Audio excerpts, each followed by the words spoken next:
വളരെ നമ്മളിപ്പം നിങ്ങൾ ആരെങ്കിലും നിങ്ങളുടെ തോട്ടത്തിലെ പണിക്ക് ഒരു നായരെ വിളിക്കുന്നത് കണ്ടിട്ടുണ്ടോ?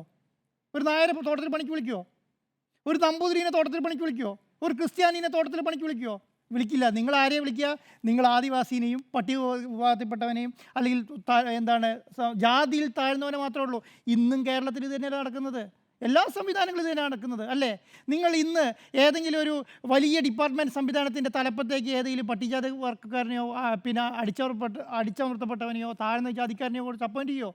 സർക്കാരിൻ്റെ ഏതെങ്കിലും സംവിധാനത്തിൽ അപ്പോയിൻറ്റ് ചെയ്യുമോ? നിങ്ങൾ നോക്കിക്കോളൂ. മന്ത്രിമാരുടെ ഓഫീസ് തുടങ്ങി താഴേക്ക് നോക്കിക്കോളൂ. എവിടെയെങ്കിലും അപ്പോയിൻറ്റ് ചെയ്യുമോ? ഒന്നും ചെയ്യില്ല. അവിടെ എന്താണ് അടിച്ചു തളിക്കാനും പിന്നെന്താണ് അടിച്ചു വാരാനും ഫയൽ കൊണ്ടു കൊടുക്കാനും ഉപയോഗിക്കുക. കേരളത്തിലെ എയ്ഡഡ് കോളേജിലെ അധ്യാപകരുടെ നിയമനം നോക്കിയാൽ മതി. അതാണ് ഞാൻ പറയുന്നത്.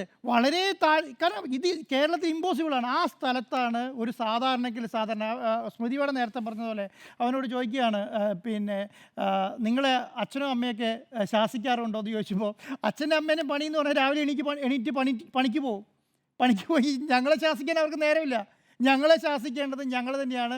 ഞാൻ പോയി എന്തെങ്കിലും ഉണ്ടാക്കിയിട്ട് വന്നാൽ എൻ്റെ കുടുംബം പുലർത്താൻ പറ്റുള്ളൂ എന്ന് പറയുന്ന സാധാരണക്കാരനായ ഒരു വ്യക്തി വളരെ ചെറുപ്പത്തിൽ നമുക്കിപ്പോൾ നിസാർ നേരത്തെ പറഞ്ഞ പയ്യെന്ന് വിളിക്കാവുന്ന രീതിയിലേക്കുള്ള വലിപ്പത്തെത്തിയപ്പോഴത്തേക്കും ഇത്രയും ആരാധകരെ ഈ പറയുന്ന സവർണരും പിന്നെ എന്താണ് മുതിർന്ന ജാതിക്കാരുമുള്ള കേരളത്തിൽ ഇത്രയും ആരാധകരെ പിടിച്ചു പറ്റാൻ ഈ പറഞ്ഞ വേടന് കഴിഞ്ഞിട്ട് ചില്ലറ കാര്യമാണോ?